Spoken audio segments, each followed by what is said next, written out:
Hello दोस्तों। चलिए मैं आज आपको फिश फार्मिंग के बारे में बताते हैं। फिश फार्मिंग में सबसे पहला स्टेप क्या होता है कि तालाब की तैयारी करना। तो तालाब की तैयारी कैसे करते हैं, चलिए मैं आपको इसके बारे में पहले बताता हूँ। तो तालाब के बारे में सबसे पहला पहला पॉइंट क्या होता है कि जो तालाब आप खुदवा रहे हैं वो आयताकार होना चाहिए। मीन्स उसकी चौड़ाई और लंबाई में डिफरेंस होना चाहिए, स्क्वायर नहीं होना चाहिए। चौड़ाई से लंबाई हर समय ज़्यादा होनी चाहिए, तो आप ये अच्छे क्वालिटी का तालाब कहा जाता है।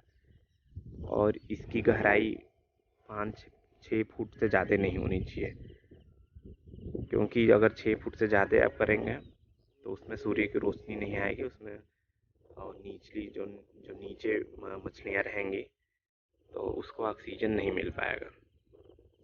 तो इसके बाद ये तो हो गया कि कितनी गहराई रखें और कैसा तालाब बनवाएं। आयताकार होना चाहिए तालाब, जिसकी लंबाई हर में चौड़ाई से ज़्यादा होनी चाहिए। उसके बाद जब आप खुदवा अगर आप अपना तालाब खुदवाने जा रहे हैं तो खुदवाने के टाइम ये ध्यान रखिए कि आप 6 फीट से ज़्यादा मत खुदवाइए।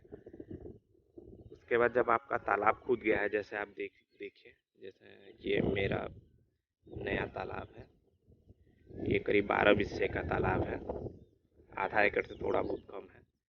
तो इसमें मैंने खुदाई करवा दिया है, और खुदाई करवाने के बाद मैंने इसमें गोबर डलवाया है पूरा। देखिए, आप देख सकते हैं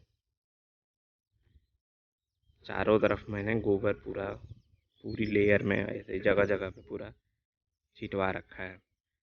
गोबर और चूना आप देख सकते हैं, उसमें वाइट वाइट दिख रहा है। मैं आपको जूम करके दिखाता हूँ। देखिए, इसमें चूना, गोबर और चूना हमने इसमें डलवा के रखा हुआ है।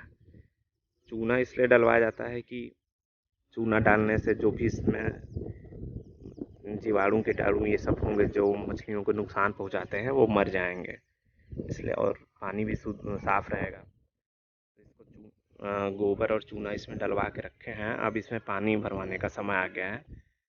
कुछ लोग क्या करते हैं, इसमें यूरिया और सुपर फास्फेट भी डलवाते हैं।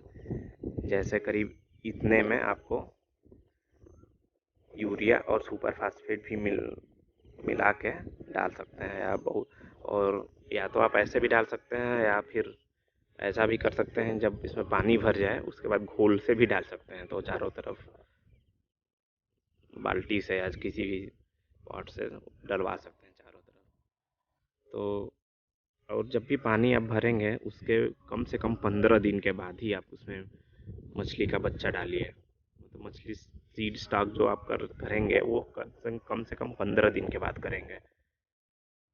तो ये है। उसके बाद जैसे इसमें गोबर डालने से ये होता है कि जब भी आप पानी भरेंगे तो इसमें जो मछलियों का खाना होता है, प्लैंकटन, ये सब गोबर तो नहीं खाती, लेकिन जब आप गोबर डालते हैं तो गोबर से वो प्लैंकटन बनते हैं, वो उसी को मछलियाँ खाती हैं। तो ये हमारा नया तालाब है। देखिए, इसकी खोदाई ये भी 2-4 दिन पहले हुई है और इसकी तैयारियां चल रही हैं। इसमें मैंने गोबर चूना ये सब डलवा रखा है, और इसमें पानी भरने का समय आ गया है।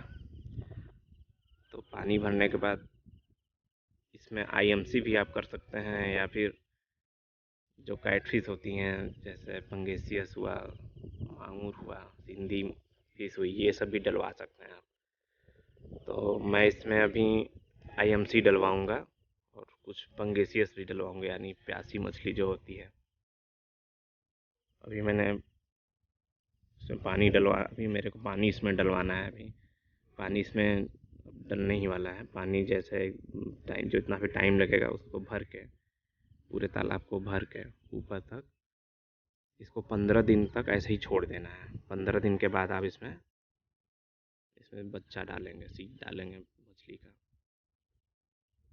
तो फिर चलिए मैं आपको इसके बारे में लाइव आगे बताऊंगा।